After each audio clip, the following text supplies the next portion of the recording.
I'm Jacob. I'm Yuri. And we're going for a drive.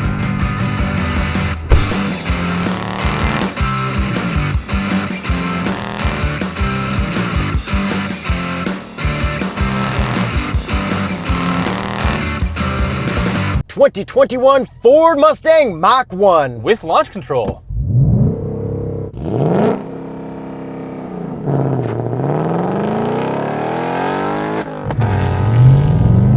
That's all grip.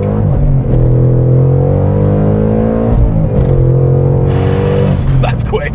Horsepower and torque. 480 horsepower, 460 pound-feet of torque from a 5-liter V8. Hit me with it, hit me with it. Downshift, downshift. Damn, Sounds that so is good. so loud and like aggressive. Yeah, we do have a valved exhaust, which we'll get to later. Okay, what is Mach 1? Mach 1 is a special edition of the Mustang. It has been around since, I believe, 1969 or 1970. There was one in 2003-ish for a couple years, and now it's back. And where does it fall in the Mustang lineup? So the Mach 1 has always bridged the gap between the GT models and the Shelby models. So the Shelby GT350 no longer exists. The Bullet no longer exists.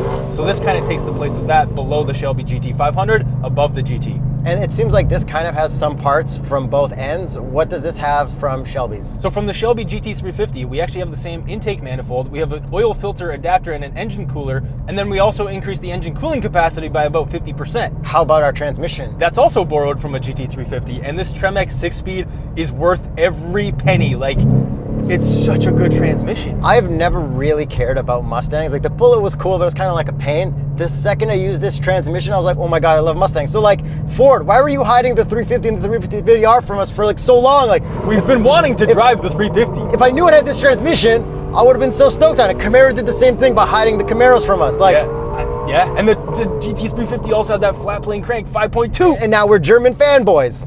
Well, sort of. I like my American ones. And other things this borrows from the GT500, it actually has the cooling, suspension, and aero from the 500 as well. Okay, and then what does it have from the GT? Well, the engine with the GT350 manifold. So this is the same 5-liter V8. Okay, I think they said this is the fastest, most track-focused 5-liter. They definitely did say that. Okay, we unfortunately could not take this on the track because we're the first ones to grab it, and I guess they're a little worried, make sure everyone's got a turn with it. Yeah, and this also pretty much has break-in kilometers because we got it handed to us with about 200 kilometers. Probably because it's actually Mustang Day today, the 57th birthday of it, and since this has some orange trim on it, Jacob has an orange Mustang, it's a match made in heaven. Yeah, so it turns out I'm a bit of a Mustang guy. I do currently own a Fox body. I also previously owned a Fox body. So yeah, it's kind of fitting that we got this first.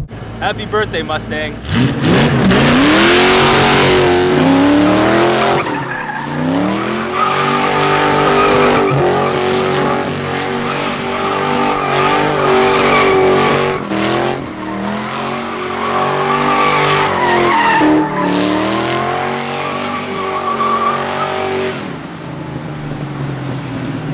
Happy birthday. Happy birthday, Mustang.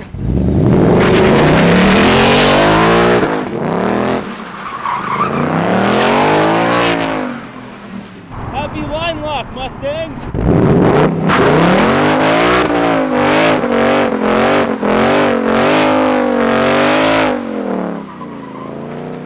Happy birthday, Mustang!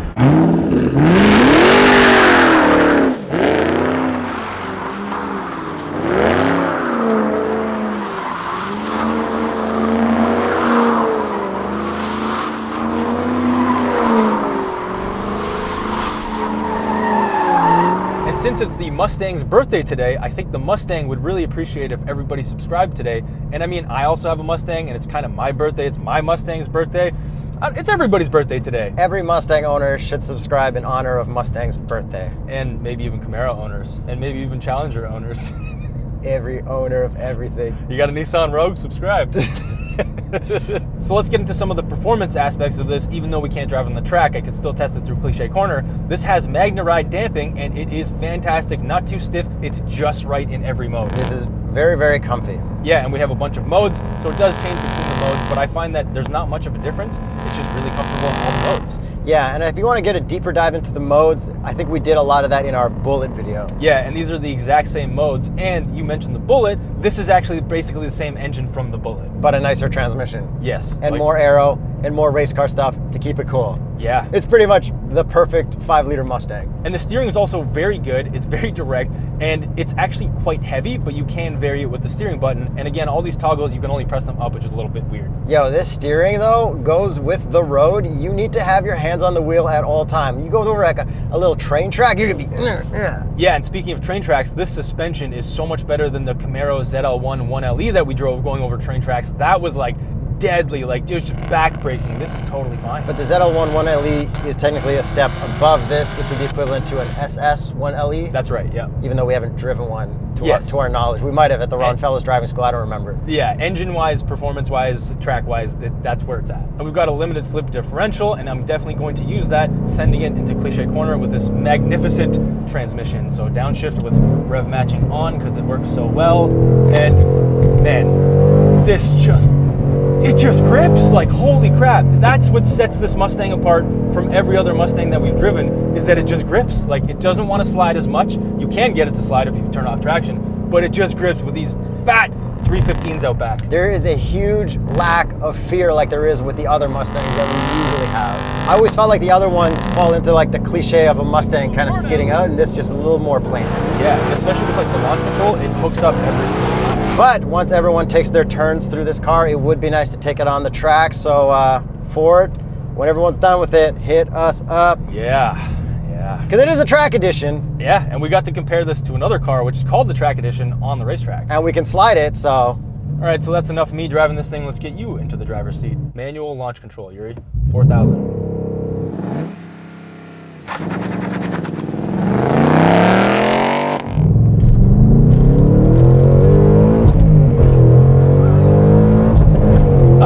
Power shift! Yeah. Dude, this transmission is the best transmission for a Mustang ever. It really is, and this has so much power, like the right amount of power. That was such a good launch every time. Real talk, I take this over the GT500. This is like so much cooler. And this is usable, like it's all usable power. That GT500 was just mental. Yeah, we drove in the canyons. I was kind of like, all right, what can I do with it? Like nothing, all right, whatever. A little deadly in the canyons. We don't really, we're still here, so it's all good. We don't really get those kind of cool cars in Canada because, yeah. Canada. Well, we do, but it's hard to get them. Was there a GT500 in Canada? Well, it exists. Just yeah, but not a press car for us. All right, little cliche send. Auto rev match. Yeah, this grip, like, this feels like more of a sports car and less of a pony muscle car than every other Mustang does. Exactly. This is definitely more sports car. Yeah, that cliche corner send was total opposite of what I expect Mustang to be. But looks-wise, this is fully what I expect Mustang to be. Except one glaring thing that I feel like they missed. The lack of the shaker hood. I don't really care about the shaker hood. Because it's heritage. They're trying to do this whole heritage thing, saying it's like the first one, except they don't have the shaker hood. Yeah, but like the hood graphics cool. So yeah, maybe sure. That makes up for it. No, it definitely doesn't. That was a big miss, I think. Take the 1970 Mustang Mach 1, for instance. It's got recessed taillights, an optional 428 Cobra Jet V8 with a shaker. But this hood graphic, it's pretty awesome. It's got like the stripes on it, and it's got the Mach 1 logo, which is like the original Mach 1 logo, which never changed. I love that 60s, 70s style of art. Yeah, the art, the vibe, everything's good. The front end is mental looking. Like, look at that front lip. It's crazy. And then we've got the normal Mustang headlights, but it sucks because you can't get the cool DRLs unless you're in park with the handbrake up, which is like totally stupid. Yeah, and then moving around to the side, it looks incredible with these wheels. The wheels are really sick. I don't even know how to describe them. And then we got orange matching brake calipers behind there too. Yeah, the overall from the side, it looks amazing. And what would be the Continental recommended tire for the Mach 1 Mustang? The Extreme Contact Sport. And when you open the door sills, we also get Mach 1 written there too. And we've got like a lot of like body kit there on the side. Yeah, and then one of our subscribers was pointing out the fact that this particular model does not have this plastic trim around the front wheel well because of the extra width of the tires. Not sure what's going on there, but Ford says that you're supposed to only get it in the back, which is where we have it, because that's borrowed from the Shelby GT500. And then we also have this awesome wing back there that's like layered on top of a wing. Yeah, so that's an extra gurney flap, which is technically meant for track use only, but we definitely have it bolted on. Yeah, how about our exhaust? Exhaust looks and sounds incredible. Let's take a listen to the outside. And let's take a listen from the inside.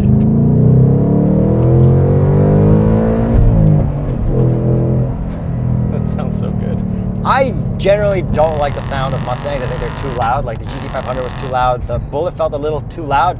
This is just right. I mean, they're all just right. My ears are not burning. Yeah, well, you do have the active value exhaust. Sorry, the active valved performance exhaust. Yeah, I said active value because that's what Richard Hammond said when he did a Ford commercial and he was misreading the script. The Mach 1 actually has an active value performance exhaust. And they left it in because I guess there was no other takes. Not that they can't take money from manufacturers. I feel like Richard Hammond and crew have earned They've done their it way. long enough that now they can. Exactly. But we don't. No, exactly. We're gonna not take money from manufacturers until we're as old as they are. Yes, so this does not have a active value performance exhaust. It has an active valve performance exhaust. Yeah, you can go through a bunch of different modes. You can have the good neighbor mode, which is awesome. Yeah, I definitely wouldn't use that, but I see why people would. Well, maybe you don't like your neighbors as much as I do. Well, I do like my neighbors. I just like to hear exhaust a lot. Well, maybe they don't like you. Oh, they probably don't. And to finish off the looks, the color. The color is Jet Fighter Gray. Another Jet Fighter inspired thing this year. Well, it's a Mach 1. It all makes sense. Yeah. They're allowed. And I did see a nice yellow one. You can get blue. I think I would take this in like the lighter yellow, even though I already have a yellow car. So with everything looks-wise of this, would you take the looks of this or the Bullet Mustang? I would definitely take this. This looks way better. Yeah, especially since Bullet is irrelevant, right? And you can't even get the Bullet. Yeah, whatever. You can't even get the Bullet anymore. Like you can't get the GT350 anymore. You know, I bought the Bullet Blu-ray to watch it because everyone got mad at me, and I Okay. just still haven't even opened it. Well, they'll still get mad at you in the comments for this one. This or Shelby GT350, 350R. Shelby. GT, yeah. And yeah. GT500,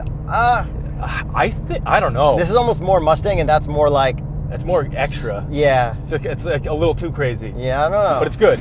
And looks-wise, this or your Fox body in orange. Oh, but definitely my Fox body. They should put this in orange too, eh? Yeah, they definitely should. Then you would legally have to buy it because you need to legally buy every Ford product in that color. What's that color code again? It's called Molten Orange Tricoat Metallic or something like that.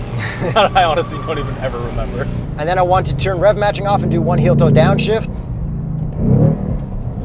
It's very easy to heel toe downshift this. Yeah, no problems in this car. Not like the ST models Yeah, I know. that don't exist anymore. Okay, interior. What do you want to talk about first in here? Let's just get this gauge cluster out of the way because it's the same as every other Mustang that we've driven. Yeah, it's all digital. You can have it so it's 2 round circles. You can have it so it kind of comes up and across. Or my favorite track mode where it goes left to right. You can change the colors, change the shift light stuff. It's very customizable. Yeah, we have line lock in there. We have our rev matching in there. It's kind of intuitive once you figure it out because there's 2 ways to get to your menus. There's a pony button to press to get to certain menus, and then there's a settings menu for other menus, which look kind of similar. Yeah, I don't think it's intuitive. You just get used to it. Exactly. But yeah, lots of options. It is pretty cool. And then our infotainment is standard Sync 3. We don't really need to go into that. It is Android Auto and Apple CarPlay. and our reverse camera isn't like the most high res, but it's pretty clear and very, very smooth for a Ford. And then we also have hard buttons for the climate. We also have heated and cooled seats. And I think that the one fault that this car has, other than the shaker hood, is that we don't have the Recaro seats in this. And I don't find these too bolstered, considering this is the track handling package. You can get Recaros for this. And just like all the other Mustangs, we have some type of brushed metal looking material on the dash. This one looks like it's got a big brush. Yeah, pretty cool. No gloss black. We do have the Mach 1 chassis code up there, which is What's our number? What's our number? M2283. So if you bought this car, we're the ones who broke it in for you, and we are sorry. You're welcome, and we're sorry.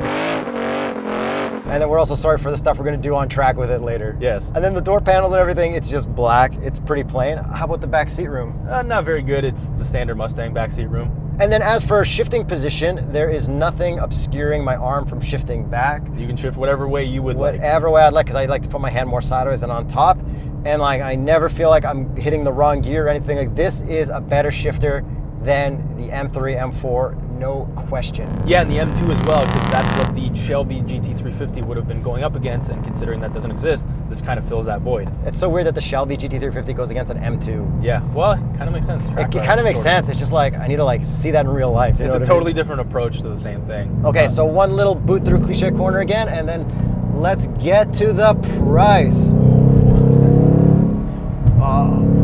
Yeah, this is completely different than a regular GT Mustang. Yeah, it feels so good. Let's get to the price. Before the price, one last thing, visor test. Oh yeah, man, I keep forgetting those. I know you did. 3, 2, 1. Full pass, good job. And And- another thing, the cup holders, and it definitely passes. Yeah, except if you're trying to drink a coffee and you're on some roads that are moving around, you're like, Yeah. Yeah, I mean, the tires are kind of doing that for you. Tram landing was bad. Okay, Get to the price. it starts at $65,500. Canadian. And with the handling package this is $75,900. That is a hell of a deal for the amount of performance you get.